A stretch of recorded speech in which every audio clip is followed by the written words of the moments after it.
Oi pessoas, como vão vocês? Mamães, papais, empoderados, poderosos, etc. Pois é, hoje eu tô aqui pra fazer um outro vídeo que vai ser muito legal, porque eu vou responder algumas perguntas lá no meu direct no Instagram, que tá aparecendo aqui embaixo. Tá aparecendo aqui embaixo? Aí. Lá no meu Instagram Poder dos Pais, as pessoas me mandam um direct e eu procuro responder todo mundo dentro das minhas possibilidades. Às vezes fica 24 horas, 48 horas, dependendo do assunto. E aí as perguntas vão chegando e algumas pessoas não se sentem à vontade de fazer comentários por alguma razão, e aí elas preferem mandar no privado e aí eu respondo todo mundo, tá bom? E assim, tem algumas perguntas que elas são muito frequentes, então eu resolvi colocar essas perguntas aqui no meu notes, né? Transferir pra cá, e aí eu vou ler e eu vou falar um pouquinho sobre cada uma delas. Vamos lá?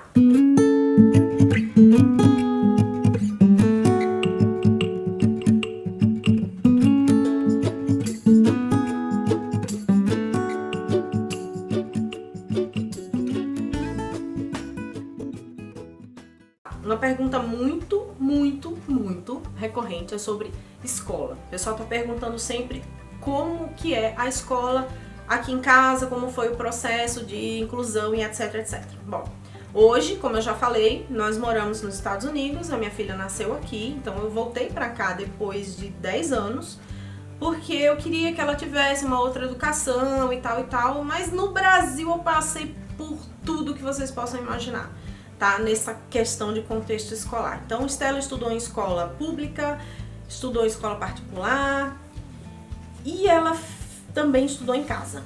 Fizemos educação domiciliar ou homeschooling, como queiram. O que eu acho desses formatos? Vamos lá. Eu acho que aonde o seu filho estiver melhor incluído, seja a escola especial, eu sou a favor de todos os tipos de escola. Então aqui nos Estados Unidos isso é muito plural, as pessoas não se espantam se você falar assim, eu educo em casa, ou então eu implantei um sistema de desescolarização para os meus filhos, ou então estudo em escola pública, porque aqui a escola pública é tão boa que realmente você só coloca numa escola particular se você quiser, se você tiver uma demanda específica. Eu queria que, principalmente uma demanda religiosa. Existem escolas particulares especiais, existem escolas públicas todas as escolas públicas, na verdade, têm um sistema de avaliação da criança para chegar ao diagnóstico, inclusive com a equipe interdisciplinar, que vai acompanhar essa criança com avaliações e por aí vai, e vai ser colocada a criança numa sala de aula específica. Pode ser numa sala com inclusão, já com a salinha normal, de acordo com a série e a idade, ou pode ser numa sala que eles chamam de uma sala mais contida, que seria uma sala menor, com, no caso da minha filha, 6 crianças e 3 professores especializados. Eu já precisei estar muito entrincheirada mesmo dentro de escola. No Brasil ela estudou em escola pública, em Brasília, mas ela estudou em 2 escolas maravilhosas, mas num segundo momento eu tive vários problemas com o professor, com tentativas muito frustradas de inclusão numa sala comum, porque realmente eu acho que assim, a educação hoje, do jeito que ela tá, isso no mundo inteiro, tá? Assim, salvo em alguns lugares aí maravilhosos que as pessoas já entenderam que a criança precisa brincar, que a criança precisa do lúdico, que essa coisa de copiar do quadro, gente, isso é da minha época, pelo amor de Deus, isso é muito atrasado, sabe? Essa coisa de você sentar lá e ficar, e todos os dias ter que escolher escola de tal e tal, e depois data, e depois não sei o que, nome da professora. Pelo amor de Deus, isso já era, gente. Nossa, e eu vi isso em escolas lá em Brasília, privadas, onde a minha filha estudou e ditas inclusivas, tá? Eu já fiquei 40 dias dentro de uma escola particular fazendo acomodação sensorial para minha filha e para os outros alunos, porque não havia um sistema de avaliação de perfil sensorial das crianças e muito menos de acomodação. Então eu consegui fazer com que a escola aceitasse a minha presença. Todas as cadeiras eu coloquei uma fita e um feltro embaixo para não arrastar, para não fazer barulho, porque eram 2 crianças autistas e uma criança com síndrome de Down que também apresentava disfunções sensoriais dentro da mesma sala com mais, eu acho que uns 20 e poucos alunos, então assim, todo mundo com 6 aninhos, um blá blá blá. E aí tudo isso foi adaptado, eu fiz algumas apostilas para as professoras. E aí eu acho que assim, nem todo mundo tem essa possibilidade, então é muito difícil a inclusão.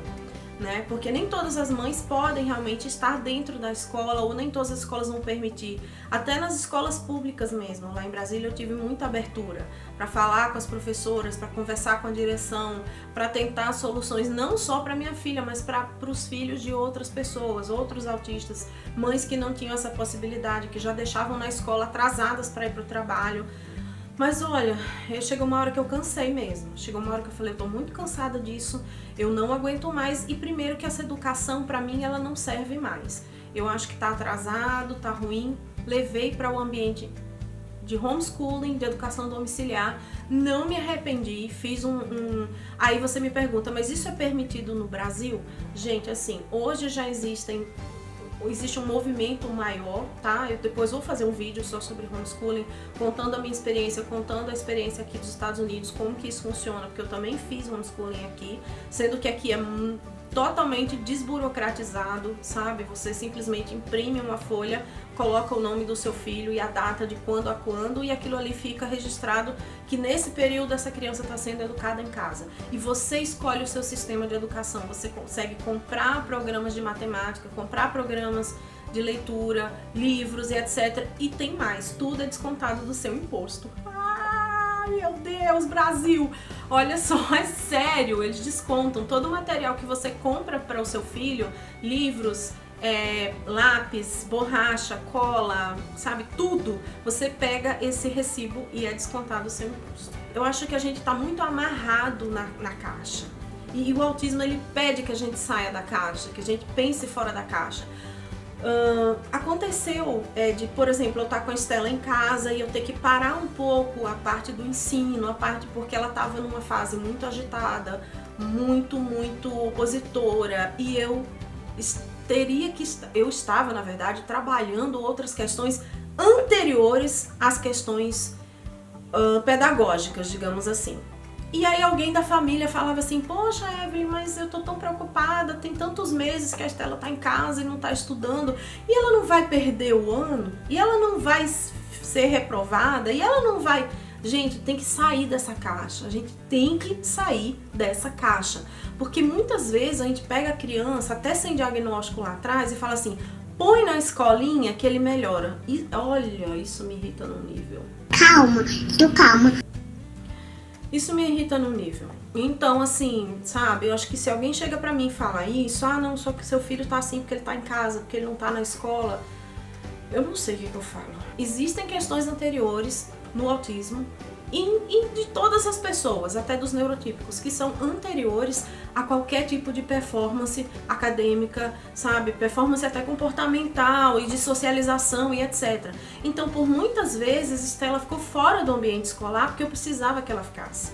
Inclusive por questões de alergia alimentar múltipla. Eu era um cuidado extremo, porque ela poderia comer alguma coisa que ia causar uma reação terrível. Então, ela teve reações assim alérgicas muito sérias, que teve uma época que eu falei, não, agora é o momento de educar em casa, porque também tem essas questões alimentares, que aqui eu controlo o ambiente, eu sei o que ela tá comendo, ela não vai roubar lanche do coleguinha. Então, gente, a gente tem que pensar em tudo isso. E também tem que pensar na estrutura, porque cada família tem uma estrutura. Tem mães que o pai já abortou, já foi embora. Então, assim, abortou missão e a mãe fica ali sendo tudo, e aí não tem como, tem que trabalhar fora e tal. Então, o que eu quero encorajar aqui, respondendo essa pergunta, como é que é a Estela na escola e tal, então, hoje ela tá num sistema que ela nunca esteve, ela tá num sistema muito bem fechado, com adaptações muito bem feitas, com uma programação muito bem amarrada e que ela está se dando muito bem. Então, se ela está se dando bem, e principalmente aprendendo inglês, que eu precisava que ela aprendesse o inglês, então ela ir para a escola foi fundamental.